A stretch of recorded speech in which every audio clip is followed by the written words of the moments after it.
नमस्कार, बुलेटिन में आपका स्वागत है। आपके साथ मैं हूं जीनत सिद्दीकी। बुलेटिन की शुरुआत बड़ी खबर के साथ करते हैं। आगरा में स्कूल प्रशासन की बड़ी लापरवाही सामने आई है। इरादत नगर में 2 स्कूल में शुरू हुई पढ़ाई, बच्ची की जान जोखिम में डालकर पढ़ाई शुरू कर दी गई है। बच्चों की बीएसए की लापरवाही सामने आई है। देखिए, स्कूल खुलने की इजाजत नहीं है और यहां पर स्कूल खोल दिया गया, बड़ी लापरवाही।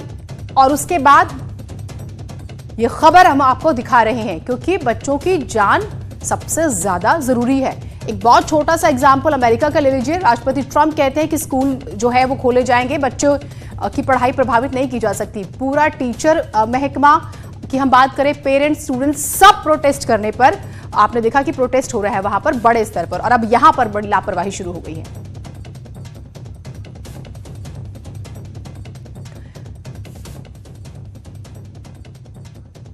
हिमांशु हमारे साथ, हमारे सहयोगी जुड़े हुए हैं। हिमांशु, आगरा में इतनी बड़ी लापरवाही हुई है। आगरा प्रदेश में सबसे पहले सबसे ज्यादा मामलों में नंबर 1 रहा है। यहां पर जिस तरह से मामले बढ़े, मौतें हुई, उसके बाद इतनी बड़ी लापरवाही।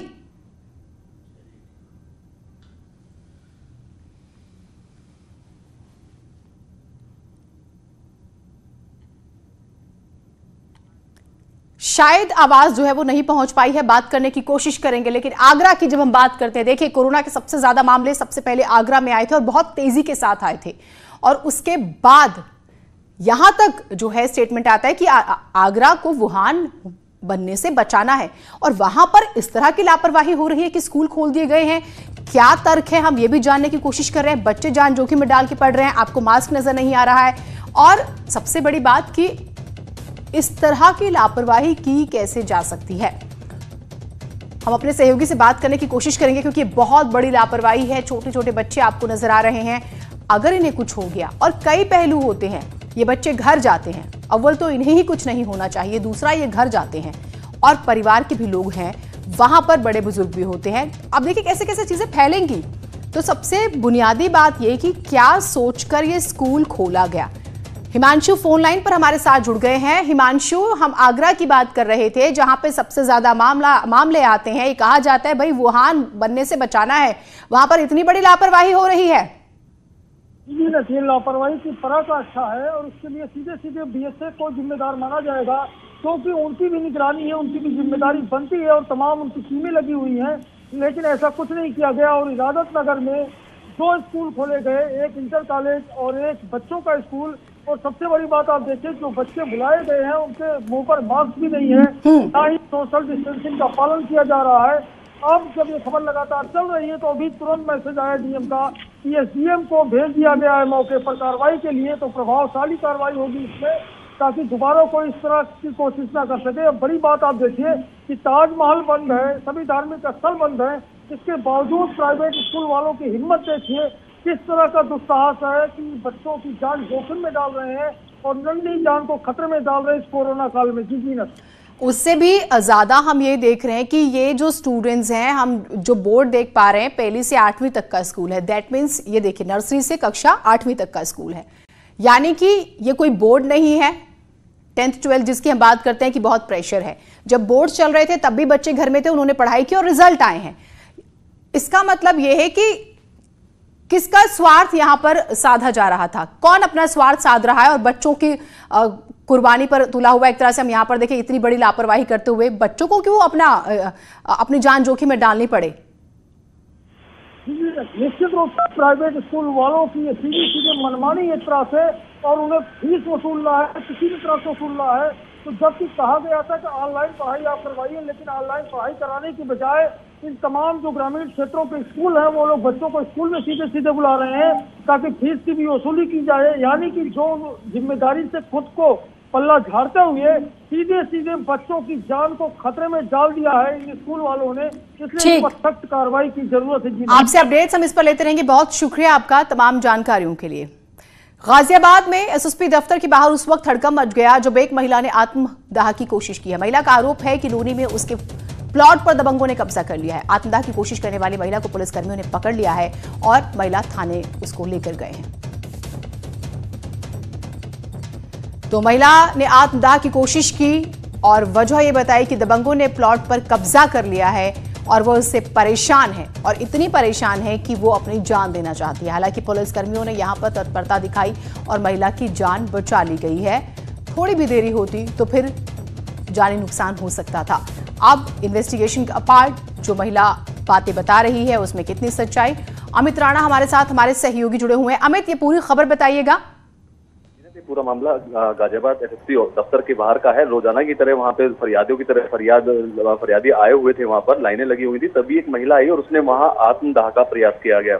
वहाँ पर क्योंकि महिला कांस्टेबल भी थी और पुलिस कांस्टेबल थे, महिला को तुरंत ही पकड़ लिया गया और उसको तत्काल महिला थाने भी भेजा गया। उससे जब पूछताछ की गई तो उसका कहना ये था कि उसकी जमीन है लोनी में, जिसमें कि दबंगों ने कब्जा किया हुआ। लगातार वो ये पुलिस के चक्कर काट चुकी थी, जिसके बाद आजिज होने के बाद आज वो एसएसपी ऑफिस पे आए और यहाँ आत्मदाह का उसने प्रयास किया। हालांकि अब कप्तान द्वारा ये चीज कही जा रही है कि अगर इसमें दोषी पाए जाएंगे चौकी इंचार्ज या जो थानाध्यक्ष हैं तो उनके खिलाफ कार्रवाई होगी। साथ ही अगर महिला के पेपर्स में मजबूती है और उसके मकान पे कब्जा किया गया है तो उसको भी कब्जा मुक्त कराकर दोषियों के खिलाफ सख्त कार्रवाई करने की बात भी पुलिस के द्वारा कही जा रही है। बहुत शुक्रिया आपका तमाम जानकारियों के लिए। उधर मुजफ्फरनगर में एक ट्रक में आग लगने से हड़कंप मच गया। इस ट्रक में तेल के ड्रम भरे हुए थे। सूचना पाते ही दमकल की गाड़ियां मौके पर पहुंची और आग पर काबू पाया गया। आप धधकता हुआ ट्रक देख रहे हैं और हड़कंप मचा हुआ है इस घटना के बाद से। तो मुजफ्फरनगर में एक ट्रक में आग लगने से हड़कंप। इस ट्रक में तेल के ड्रम भरे हुए थे। गौतम बुद्ध नगर में आबकारी विभाग ने बड़ी कार्रवाई करते हुए 1.5 करोड़ की अवैध बियर बरामद की है। इनमें 1350 विदेशी बियर की बोतलें हैं और कासना में गोदाम में आबकारी विभाग ने छापेमारी की है और गोदाम को सील कर एक युवक को गिरफ्तार किया गया है, जबकि 2 फरार हो गए हैं।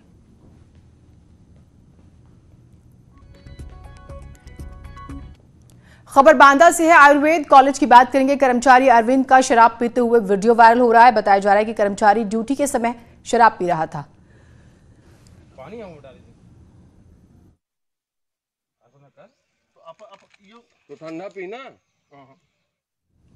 तो ड्यूटी के दौरान शराब पी रहे हैं जनाब। देखिए तस्वीरें, वीडियो सामने आया, वीडियो वायरल हो रहा है। बिल्कुल बेपरवाह, जैसे काम करने नहीं शराब पीने ही जा रहे और शराब पीने की तनख्वाह ही नहीं मिल रही हो। आयुर्वेद कॉलेज का ये कर्मचारी है और ये नशे का आदी है, ये भी बताया जा रहा है इसके बारे में। अब ये भी बात कि क्या इस तरह का स्टाफ रिक्रूट किया जा रहा है या ऐसे लोग काम कर रहे हैं तो ध्यान नहीं दिया जा रहा है। और अगर शराब पी के ये अपने यहाँ पर काम करते हैं तो किस तरह से काम करते होंगे, किस तरह का व्यवहार होगा, ये भी महत्वपूर्ण बात है। तो नशे का आदी कर्मचारी आप देखिए आराम से पैक बना रहा है और फिर पी रहा है। तो तस्वीरें आपने देखी किस तरह से लापरवाही नजर आ रही है। 5 अगस्त को अयोध्या में राम मंदिर का शिलान्यास होगा। इसे लेकर सुरक्षा व्यवस्था के कड़े इंतजाम किए जा रहे हैं। अयोध्या और आसपास के जिलों में शासन ने सीनियर अफसरों की तैनाती की है, जो वीआईपी मूवमेंट के साथ कानून व्यवस्था पर भी नजर रखेंगे। 9 नवंबर के बाद उत्तर प्रदेश पुलिस के लिए अगली चुनौती है 5 अगस्त, जिसको देखते हुए 9 सीनियर पुलिस अफसरों को जिलों में उतार दिया है। 5 अगस्त को अयोध्या में भूमि पूजन होना है, जिसको देखते हुए अयोध्या के करीबी 9 जिलों में सीनियर पुलिस अफसरों को उतार दिया गया है। आज ये सभी सीनियर पुलिस अफसर इन जिलों में पहुंच जाएंगे। इसमें एडीजी से लेकर डीआईजी रैंक के अफसर हैं। आने वाले त्योहार, अयोध्या में भूमि पूजन, क्राइम कंट्रोल और सुरक्षा व्यवस्था पर ये अफसर रखेंगे पैनी नजर और पूरी कोशिश करेंगे कि परिंदा भी पर न मार पाए। कैमरामैन शरद त्रिपाठी के साथ ऋषभ त्रिपाठी, न्यूज़ 18 लखनऊ। ऐसे में आपकी भी जिम्मेदारी हो जाती है कि कोई संदिग्ध दिखे तो प्रशासन को सूचित करें। एक और बड़ी खबर आ रही है। एचआरडी मंत्रालय का नाम बदला गया है। मंत्रालय का नाम बदलकर हुआ शिक्षा मंत्रालय। केंद्रीय कैबिनेट ने यह फैसला जो है लिया है। कैबिनेट ने नाम बदलने को मंजूरी दे दी है। एचआरडी ह्यूमन रिसोर्स डिपार्टमेंट जिसे हम जानते थे, अब सीधा और उसके अंदर जो है शिक्षा मंत्रालय, ये कहा शिक्षा मंत्रालय आता था, अब जो है पूरा उसका ओवरऑल नाम जो है यही दिया गया है, शिक्षा मंत्रालय। अनूप हमारे साथ, हमारे सहयोगी जुड़े हुए हैं। अनूप, नाम बदलने के पीछे की वजह क्या है? देखिए, आपको बता दूं कि बहुत बरसों से कह सकते हैं नई शिक्षा नीति सरकार के सामने पेंडिंग पड़ी हुई थी।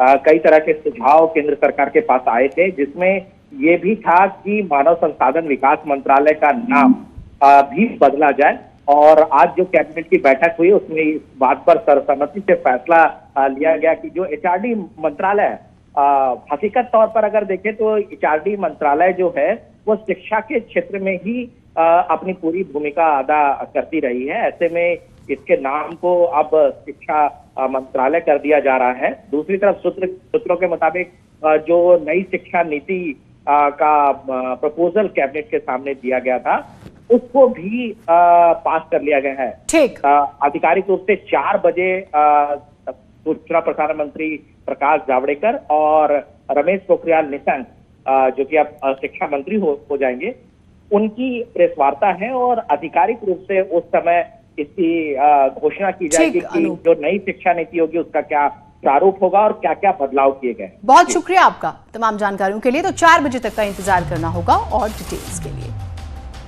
पिथौरागढ़ में कुदरत की दोहरी मार देखने को मिल रही है। एक तरफ जहां पानी ने लोगों की जिंदगी एकदम मुश्किल में डाल दी है, दूसरी ओर लैंडस्लाइड की भी तस्वीरें जो है वो बहुत डराने वाली सामने आई हैं।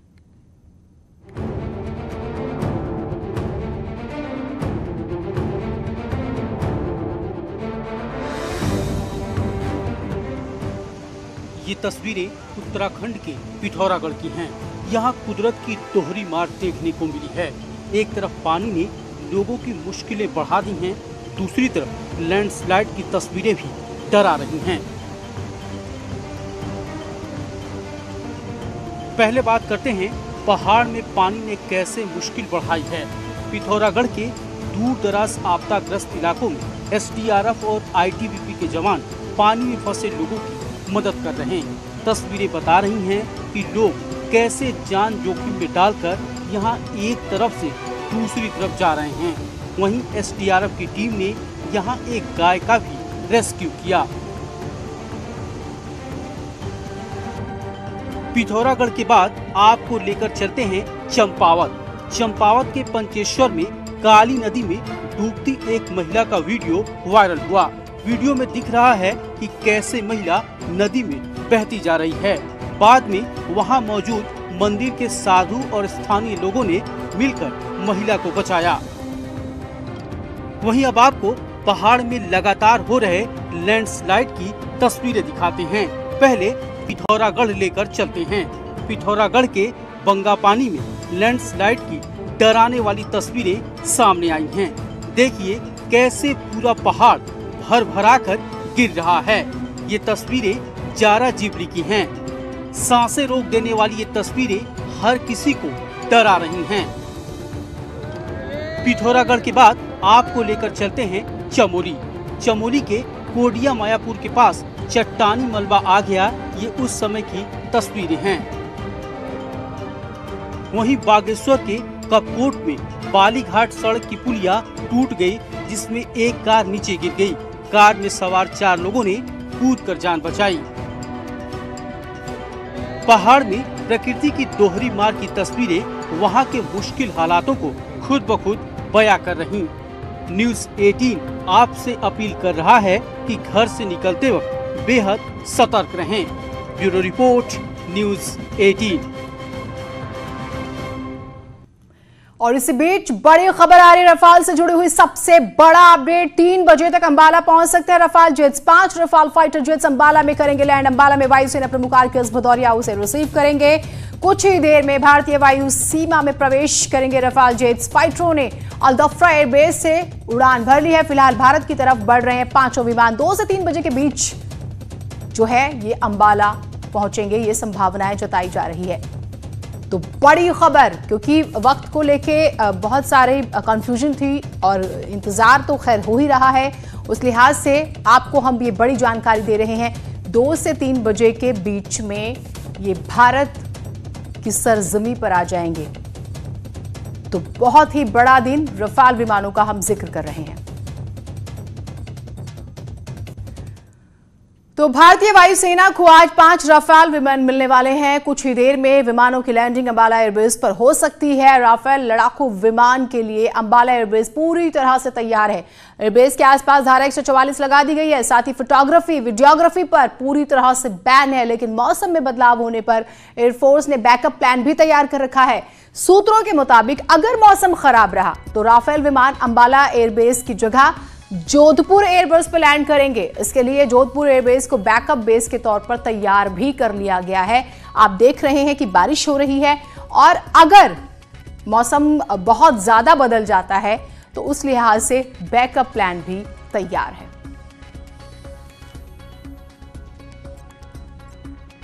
तो ये बड़ी खबर, बड़ा अपडेट 2 से 3 बजे के बीच में, तो पल पल की जानकारी हम आपको दे रहे हैं।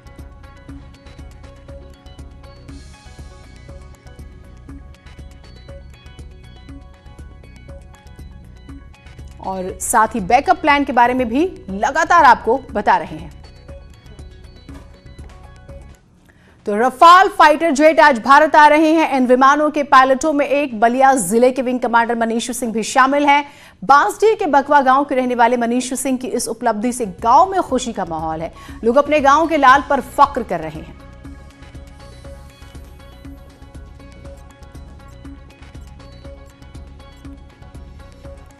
तो देखिए, परिवार के लिए, गांव वालों के लिए फख्र की बात कि जो पूरी एक टीम है जो विमान को लेकर आ रही है, उसमें बलिया के बकवा गांव का भी एक लाल है, मनीष सिंह विंग कमांडर। और ये तस्वीरें भी हम आपको उनकी दिखा रहे हैं। इस लिहाज से गांव वालों का उत्सुक होना, फख्र महसूस करना लाजमी है। और इसी के साथ इस बुलेटिन में इतना ही। नमस्कार।